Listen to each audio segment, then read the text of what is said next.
very nice day, and thank you very much for coming such a nice day to listen to our talk. I'm the head counselor here. I'm the alumni of UC Berkeley, and also a district chair for UC Berkeley scholarship committees. So I know a lot about what goes on with UC review processes for the applicants. So I walk you through for what goes on for college applications and how you can prepare early on.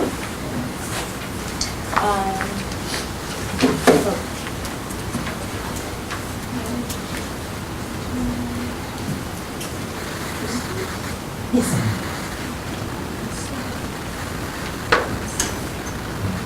In particular, since this is the summertime, you have 8 weeks to yourself without schoolwork except for preparing for the upcoming school year, and this is a good time to enforce your profile with a lot of experiential learning.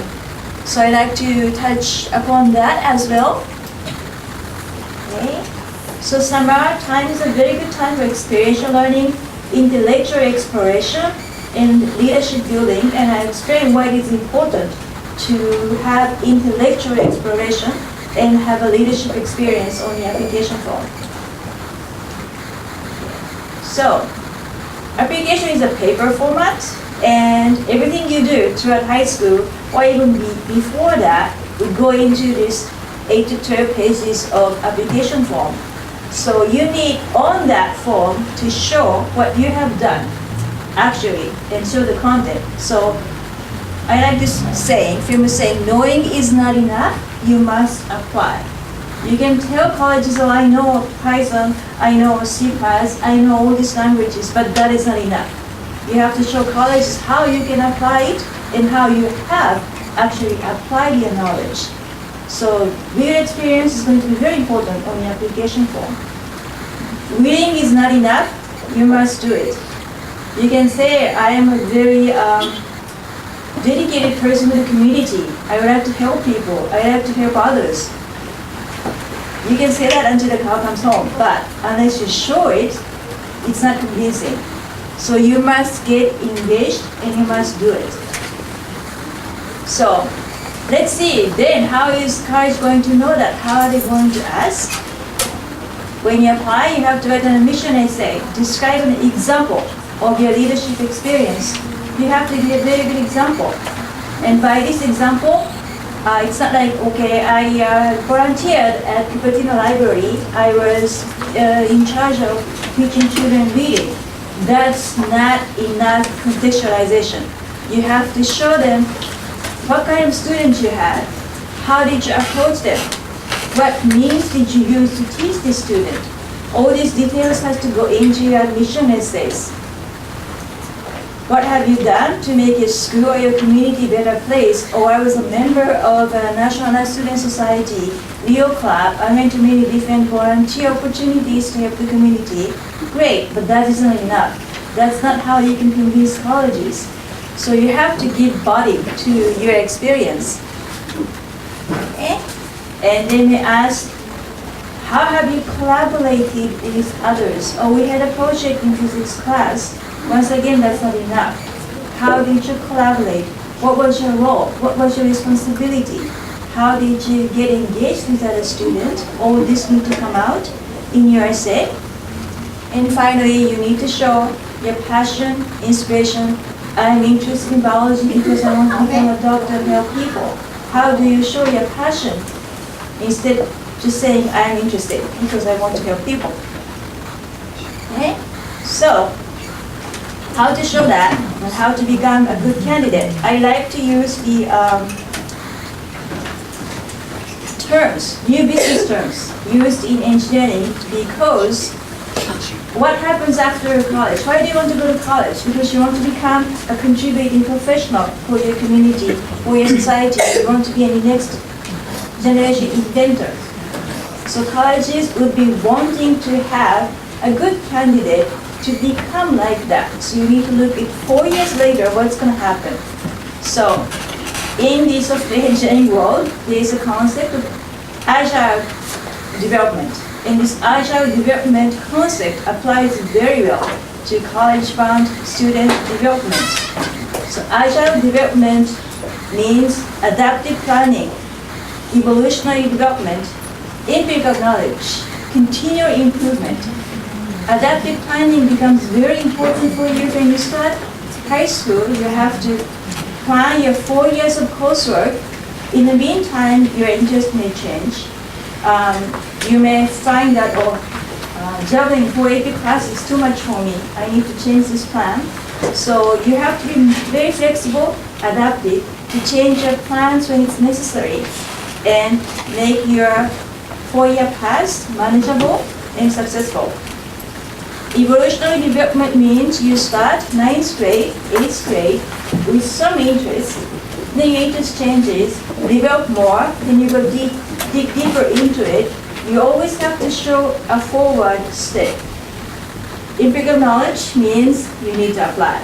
You cannot just say, I took this class, I took that class, I took 12 different AP tests. That's not enough. You have to show exactly what you did. And continual improvement. Okay, I took regular biology class, I took AP biology class, that wasn't enough for me. I went to Dianta College and took another biology class. That type of improvement is going to be very important. Okay, so adaptive planning, SAT test schedule, coursework, you need to make adjustments whenever it's necessary and plan ahead of the time. SAT test, I have to warn you, College Board at the end of the day would only send 6 most recent test date scores. So there are some students who just keep taking SAT subject tests. But once it passes the 6 test dates, you won't be able to show colleges yet score.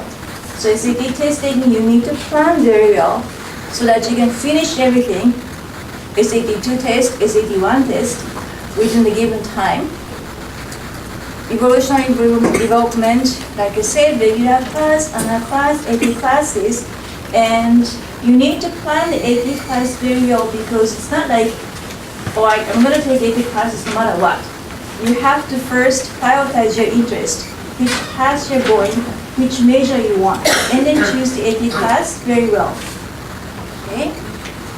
Empirical knowledge, summer is a good time to do research, to get some intern, to get a job, to go to summer camp, to show that you have gone beyond high school classes to show your experience in different field, a particular field, and continuous improvements. So you need to keep exploring and getting better. So after that, what happens? Leadership. There is a new leadership type concept in the business world, in engineering world, that the recruitment people use. T-shaped leaders, T-shaped individuals. Anyone familiar with this concept? No? Okay. So T-shaped means TH. So you have one expertise you're good at, then you have another field that you're good at. So Stephen Jobs was such a person. He was good in his own area, high-tech business, but how he got into Apple development was because he was good in calligraphy. He wanted to have different font to add more varieties for his aesthetic purposes. And that's how he developed different fonts for Apple, right? So, and he was an art major. He didn't want to have ugly generic computer in his room, and that's how he designed. So someone who has one interest specific, but also flexible enough to have another field, was the new type of leader wanted 25 years ago. Now it's changing to T-shaped, meaning one area, but have more than one areas of interest. Okay? So one particular skill but diverse interest that you're good at. And many of the students in this area actually like that. They are good in one field, given it engineering, computer, biology, chemistry, literature. They also do piano, violin, sports, and multi-talented. And so those are actually the type of students that colleges would be looking for their holistic review. And then more recent than that, there's a new concept, E-shaped. E-shaped individuals have 4 E for them. People who have experience, so people who are good in one field, people who have expertise, people who like to explore and execute, someone who can take initiatives. This is the new type of leader wanted by recruiting HR people, and if that's what they're looking for, that's what you want to become 4 years later after you graduate from college and look for a job. That means colleges will be looking for a student who will become a good candidate for that. So I just like you to keep that in mind.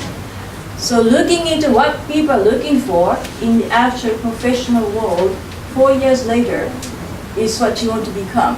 And that's how you want to design your path. So colleges are now looking for IQ, EQ, of course, and also CQ, curiosity. You have to show colleges that you're curious about different field, or even if it's computer science, you are particularly curious about one field of development. And the way you show it is, of course, IQ you can show through your academic achievement, your GPA, your test scores, your competitions, AMC and computer science, USA Computer Science Olympiad, Lusaka. Those two are a very good index to show your intellectual achievement for top colleges these days. So at ShareWorld, we encourage AMC competitions and Lusaka, and we do have classes for that to train you. And if you want to take that path, you need to start early. Start 7th grade, 8th grade, and work your way up. Okay? You need to show your EQ by showing concerns for others. That's why we want you to get engaged in community. Be a tutor for other people.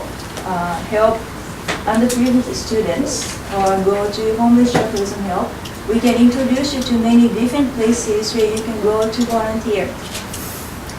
Passion for exploration.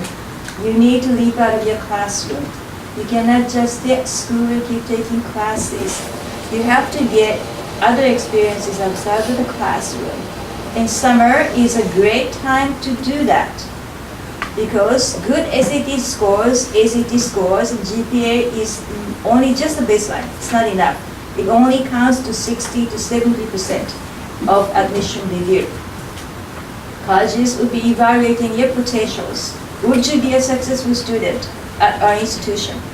And do you have experiences to show that you will be? So you need to visibly represent your passion, your interest, and your value. What you can do for your colleges when you get in, what kind of student you will be. And you also need to show your diversity. Diversity is also a very important factor these days. That's why colleges want you to have experiences of getting outside of your school community, getting engaged with a diverse type of student. Okay? Once again, knowing is not enough. You must apply, you must show, and we are here to sit down with you and discuss the ways how you can do that, given the resources and the time you have at hand. So there are 3 areas you need to enforce. You have to have your academic achievement, your academic subject that needs to be covered. Some colleges do require you to have completed physics, chemistry, and biology, all 3 areas of science, if you're going to be a STEM major. So depending on the college you want to aspire to, you need to cater your class schedule. So the requirement your high school has to graduate is bare minimum. It's not directly related to what the colleges may require. So you need to make that plan. You need to make plans how I can show my visions for the future, how I can show my passion to colleges, how can I explore beyond high school. All these elements need to be considered when you're making a plan for your academic year. Let's say you're a STEM-related student, because 90% of my students we have here, other counselors here, are STEM-oriented students. If you're in that path, you need to take math and physics, AP computer science before you apply, hopefully before you're applying to college. And then to show that your passion, to show your interest, you need to do a project, you need to go to hackathon, you need to do something with your hands. And if you have 6 weeks, 8 weeks, 4 weeks of time, internship, summer camp would be great. Internship is a great experience for the last summer before you apply to college. And this doesn't matter where you do it. Some students say, oh, if I don't do an intern at Stanford, it's not going to count, is it? That's not true. It doesn't matter where you do it. What is important is what you did, and if you are able to tell colleges what you learned from it. Okay? So this is just a quick, if you're ninth grade, what math level do you start? It's going to be important. And are you going to end your high school with calculus AP BC, AP Stat, or can you go beyond that to multi-variables in your algebra? When can you take physics? Most high schools put you on biology in ninth grade. In 10th grade, most likely you take chemistry honor. California State has a new science program. So in the past, chemistry honor would have prepared you very well for SAT chemistry test if you put in a little bit extra time. But it is no longer that way. However,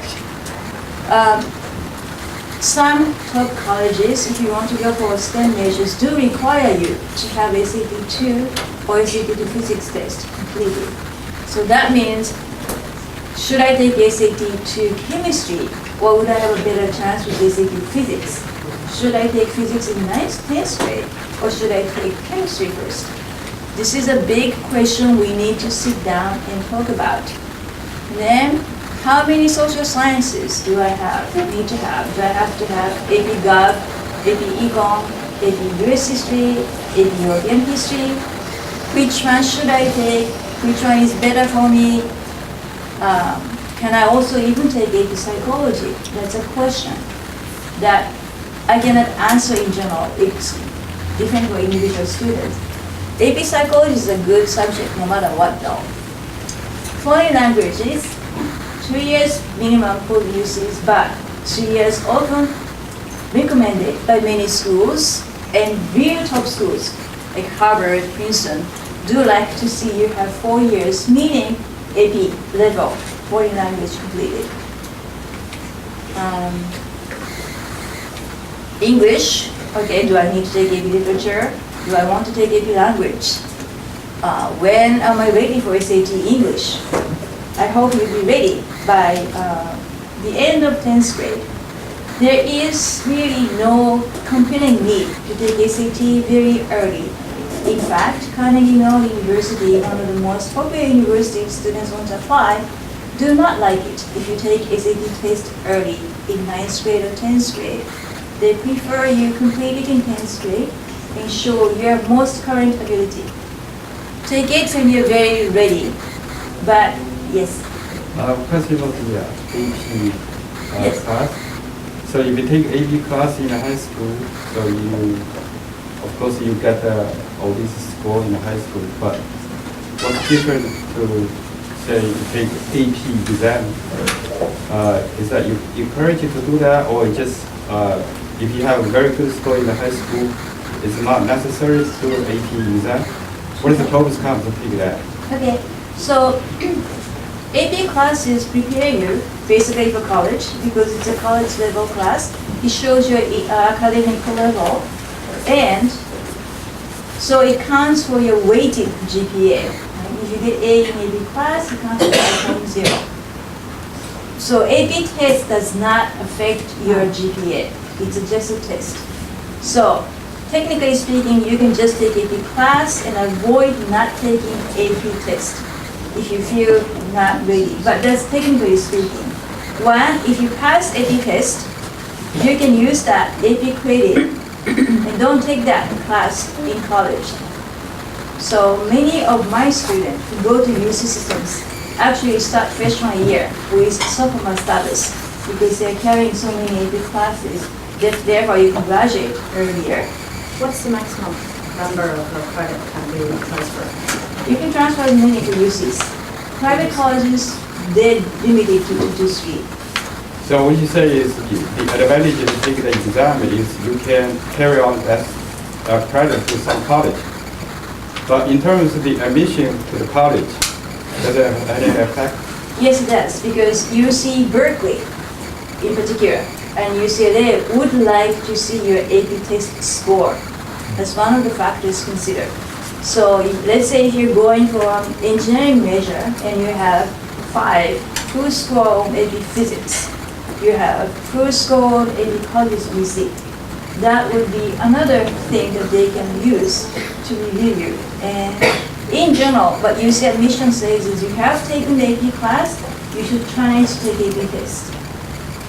If you do well, it counts better, it's positive element for you. If you don't do well, it really doesn't have much effect on it.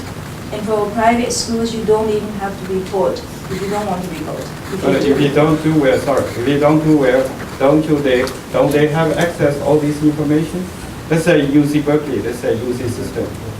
If you don't do well, it's an AP class, and don't they have access to those information, say, even though it didn't require you didn't send to them? AP test is not part of the requirement. Okay. So they are not supposed to look at it, but you can report it, you need to report it. So like I said, if you don't do well, it's not going to affect you that much. But here's the thing. There is a thing called AP Scholar Award. And that is based on the number of AP tests you take before you start your 12th grade. And how you did on those tests.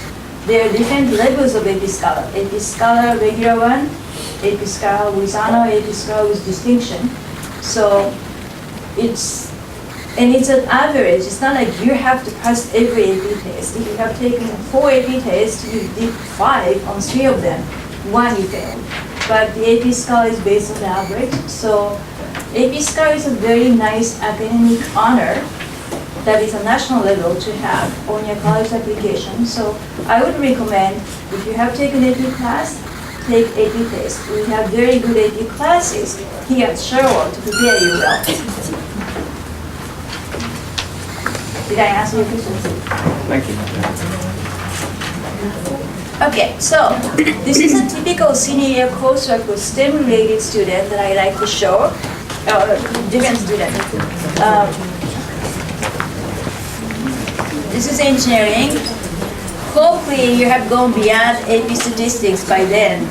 You are taking AP Physics C, you have social history. This doesn't necessarily have to be AP, but I hope it can be.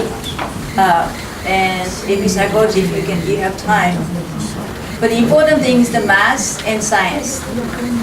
And if you're going for pre-med, I hope you're going AP Calculus BC or AP Statistics by senior year. AP Biology already done, and hoping take AP Chemistry. Some students like to take AP Chemistry after Chemistry honor in 10th grade, so 11th grade is AP Chemistry.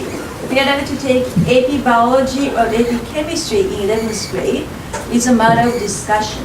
Because sometimes if you want to go for a very competitive research camp, they may require that you have completed AP Biology or have a comparable knowledge. Business, AP Statistics is a must. So by then, I hope you're done with calculus. And then taking AP Gov, AP Econ here. And taking business class, or maybe AP Psychology. This is a very typical coursework on 12th grade. So you have to plan it well so that starting in 9th grade, you can get to there. Okay.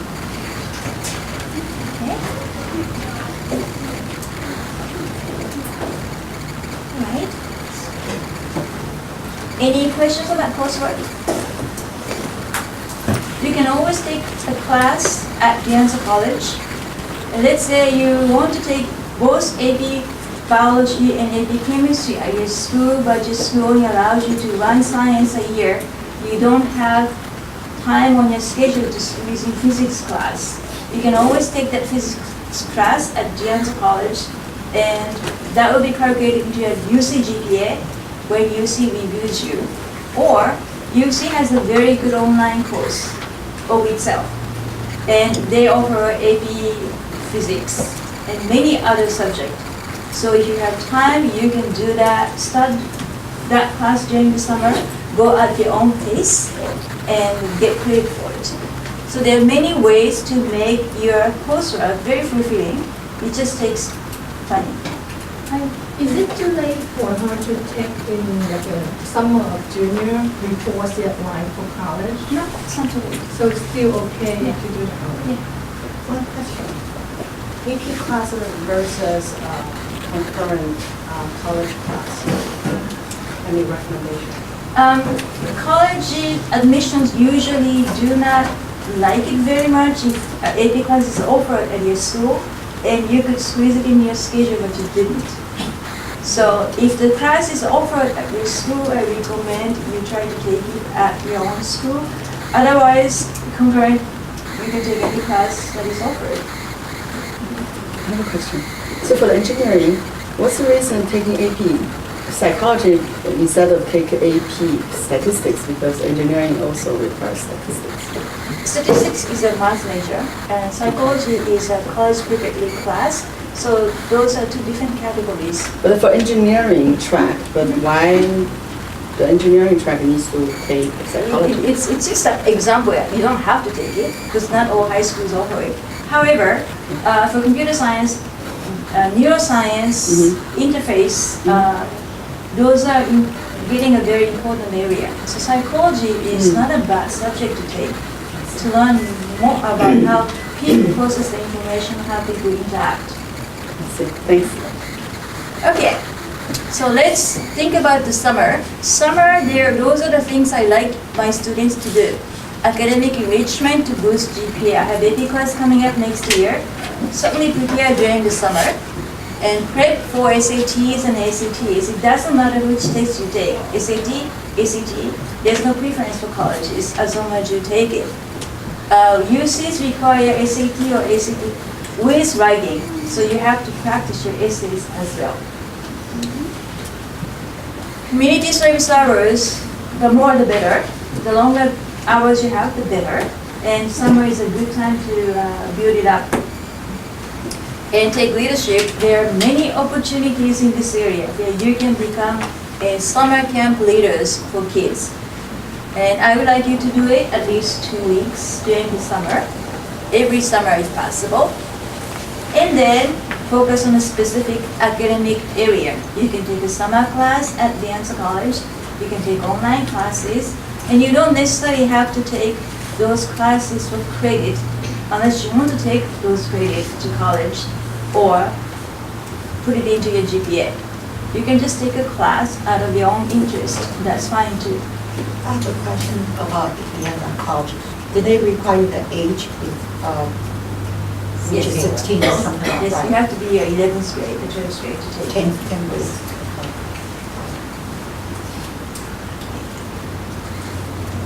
Okay, so do you all have summer plans? If you're in high school, do you all have summer plans? Or you don't know? You don't know? Some. You don't know, we need to sit down and think. Okay, you need to consider the locations. It's okay to stay in the area, but you have 3 summers during high school. I would like the student to go a little bit far away from home, get used to college, and show colleges that yes, I didn't just stay in Silicon Valley. I know what's going on in other areas. It doesn't have to be extended period of time, 1 week, 2 weeks. I just like students to see and go outside. There is a 1 week, 3-day camp, 1 week camp, 2 weeks, 3 weeks, 4 weeks, 6 weeks, 8 weeks. This should be developed over the course of the year. 9th grade, pick a couple of different types of camps, so 1 week, 2 weeks to explore. 10th grade, go a little bit longer. And the last summer before you apply for college, go for 4 weeks, 6 weeks, 8 weeks.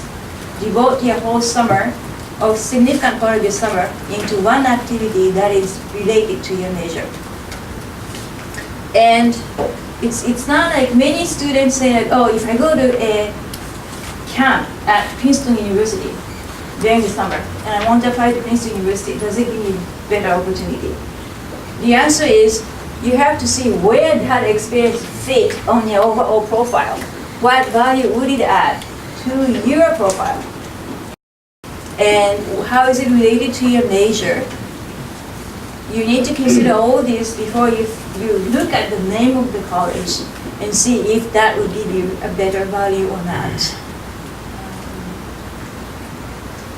Okay, so now is toward the end of summer applications. There are still some summer things you can do, but the summer application begins in November. Good ones ends before March. So I would start preparing for summer plans with my students in October or November, and at ShareWorld we always have a special seminar just for planning for summer activities, so that everybody has a good plan. You have a good volunteer activities during the summer, you have a study plan, SAT test preparation plan, you have a special activity for yourself, for your interest, and have some time with your family. Okay, and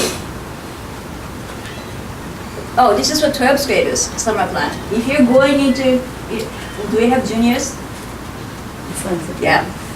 You need to preview your college application. You can print common application and coalition application for private colleges, some out-of-state colleges already now.